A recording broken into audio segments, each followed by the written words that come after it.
I want to tell you about a phone call I still think about. It came in a little after 2 in the morning, back when I still took after-hours calls. A young couple, first house, maybe a year in. A supply line under the bathroom sink had let go. Not a big line.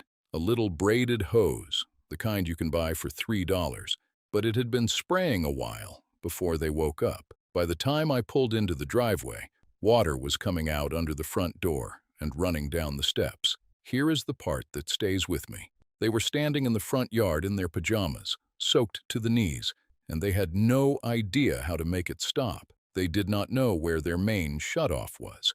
Nobody had ever shown them. So for the better part of an hour, water just ran through that house while they waited on me. Ceilings, floors, drywall, the whole downstairs. Between you and me, that repair should have cost them about $3.30. Instead, it cost them thousands. And it was not because they did anything dumb. It was because nobody ever taught them the one thing I am going to teach you today. My Uncle Ray had a saying. He said, a man should know where the water comes into his house, the same way he knows where his own front door is. I did not understand it when I was 19. I understand it now. So today, I am going to walk you through it, one step at a time, following the water itself from the street all the way to your faucet. By the end, you will know how to kill the water to your whole house in about 10 seconds, and you will never be those folks standing in the yard. I am going to give it to you as a list because there is an order to it. 9 things. Some you will knock out in the next 5 minutes. Number 6 is the one almost nobody checks, and it is the one that leaves people stranded even when they did everything else. Right, so stick with me for that. Let's start where the water starts. Number 1, find your main shutoff. And I mean today, before you finish this video if you can. Here is the thing about the main shutoff. It is the single valve that kills water to your entire house. Every faucet, every toilet, the washer, the water heater, all of it dies when you close this one valve. So where is it? It depends a little on where you live. If you are somewhere that freezes hard in winter, your main is almost always inside. Go down to the basement or the crawl space and look at the wall that faces the street. The water comes in through that wall, and the valve is usually within a few feet of where the pipe comes through. A lot of times, it is right near the water heater, because that is where the plumber was already working. If you are in a warmer part of the country, where the ground does not freeze, your main is often outside. Look for a plastic or concrete lid set into the ground near the street, usually with the word water on it. Pop that lid and your meter is down in there, and a shutoff is right beside it. One more spot people forget. If you have a garage, walk the wall that shares the street side. I find them tucked behind water heaters in garages all the time. Ask me how I know.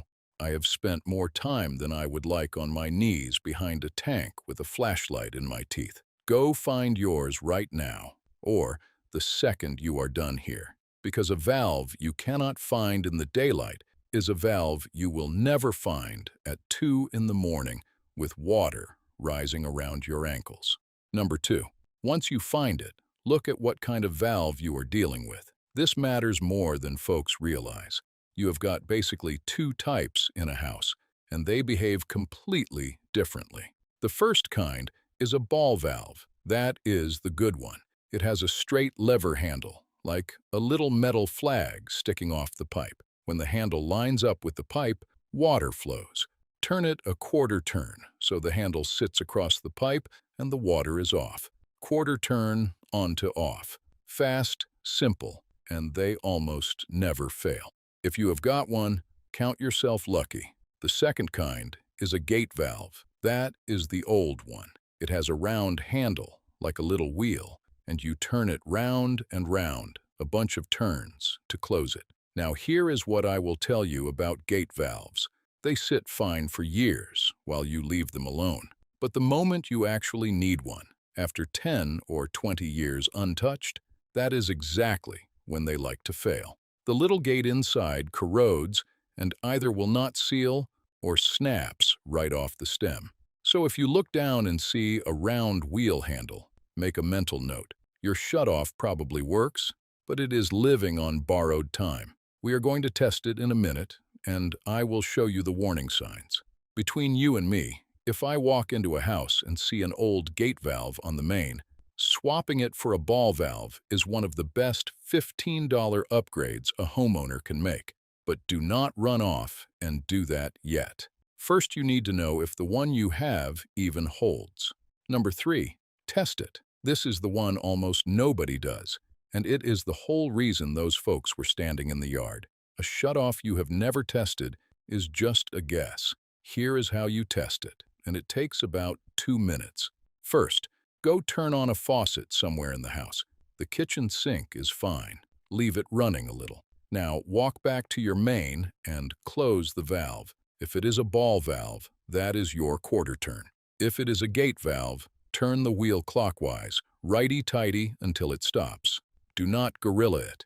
Turn it firmly until it will not comfortably go further, then stop. Now go look at that faucet you left running. Within a few seconds, the water should sputter, spit some air, and die down to nothing. If it does, congratulations. Your main works, and you just proved it with your own 2 hands. If the water keeps flowing, even a steady trickle, that valve is not sealing, and you have found a problem today instead of at 2 in the morning. Once you have confirmed it, open the valve back up. On a ball valve, quarter, turn back. On a gate valve, turn the wheel the other way. And here is a tip my Uncle Ray drilled into me. After you open a gate valve all the way, give it a quarter turn back toward closed.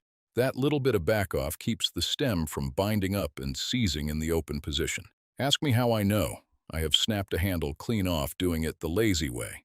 Test your main today. It is free, it takes 2 minutes, and it is the single most valuable thing in this whole video. Real quick, if this is the kind of thing you want more of, hit subscribe here on the Vintage Pipefitter. Every week, I walk through one more real repair that saves you a plumber bill. It costs you nothing, and it means the next fix is waiting for you when something in your house decides to act up. That is all. Back to work. Number 4, learn to read the warning signs, because a valve can fail slow before it fails all at once. When you did your test just now, you were watching for one big thing. Does the water stop? But there are quieter tells I want you watching for too.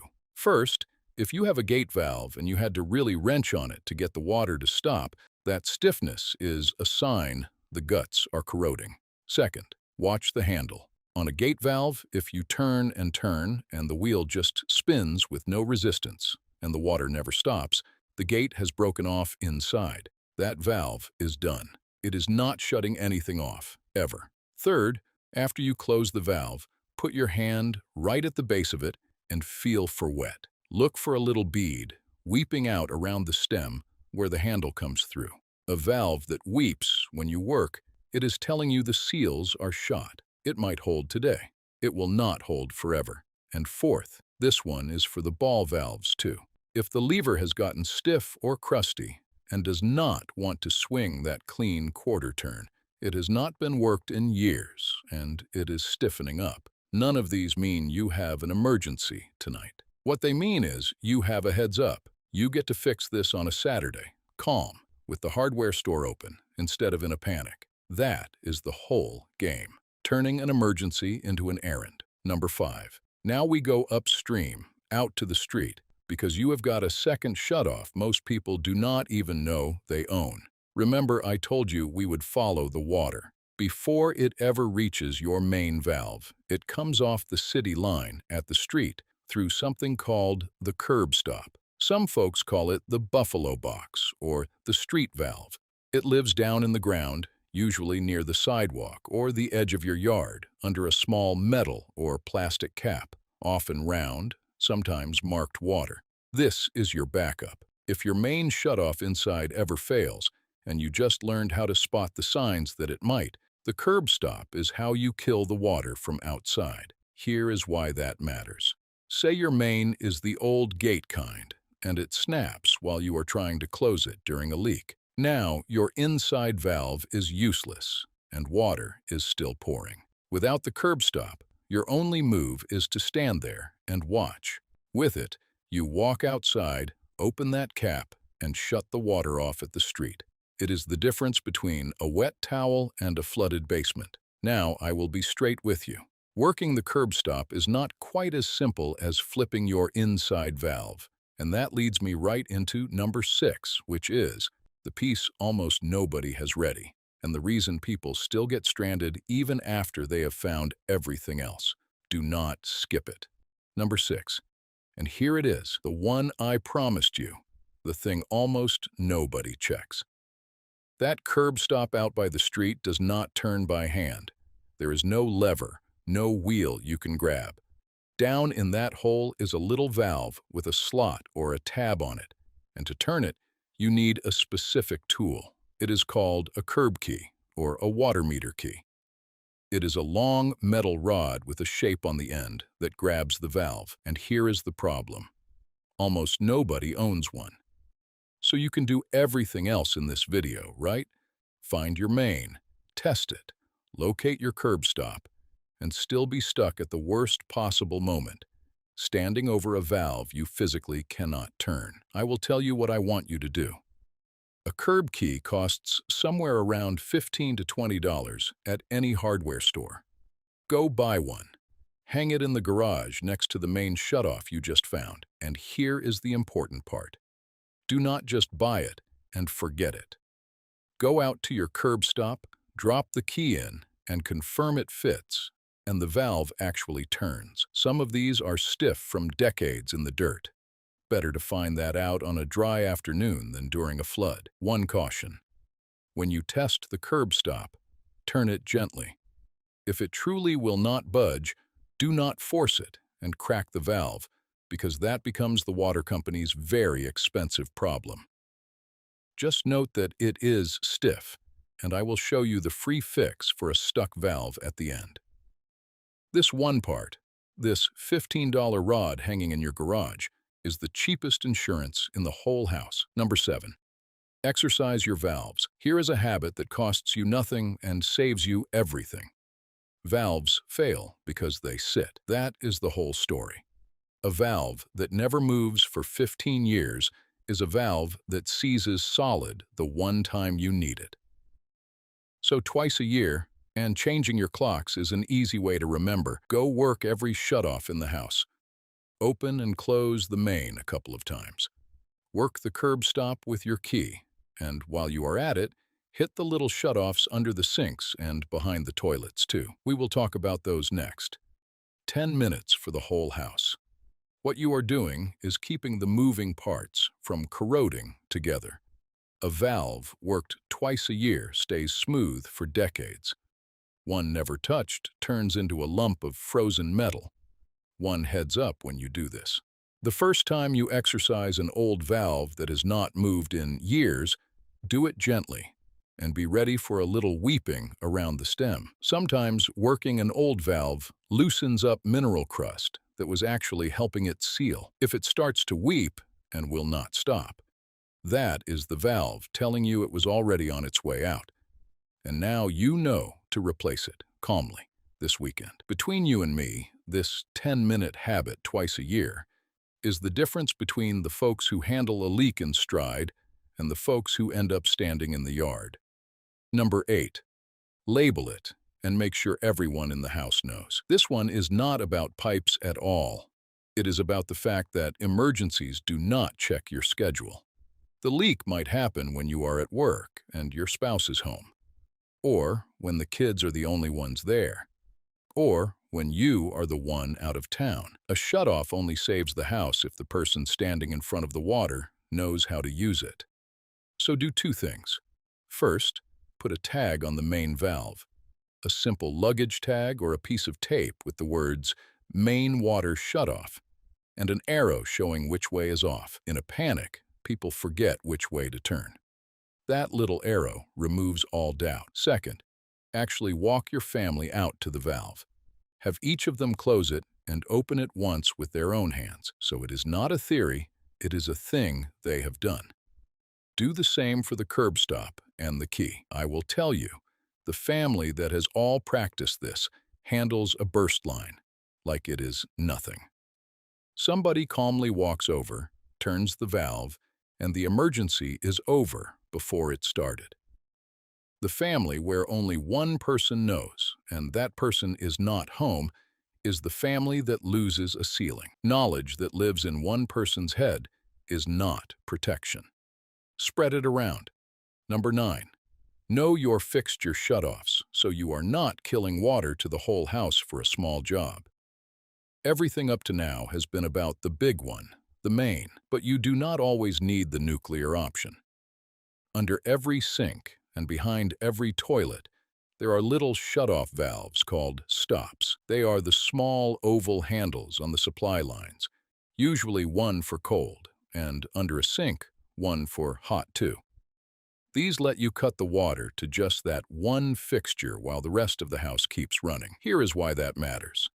Say the toilet is running and you want to swap the fill valve, the exact kind of fix I do on this channel all the time. You do not shut the whole house down for an hour. You reach behind the toilet, turn that little stop clockwise until it stops, and now just that toilet is dry while the rest of the house keeps working.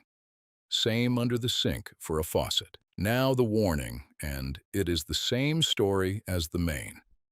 These little stops are famous for seizing because nobody ever touches them. So when you do your twice-a-year exercise from number 7, work these too. And the first time you close an old stop, do it gently and watch for weeping. Because a cheap stuck stop that starts leaking is a $5 part and a 15-minute fix, as long as you caught it on your terms and not during a flood. The main protects the house. The stops keep your life running while you fix the little stuff. You want both. Before I give you that last one, thank you for spending this time with me. If this was useful, subscribing to the Vintage Pipefitter keeps it coming. Every week I bring you another honest walkthrough on fixing your own plumbing and holding on to your money. The kind of know-how that took me 30 years on the job to gather. I would be glad to have you along.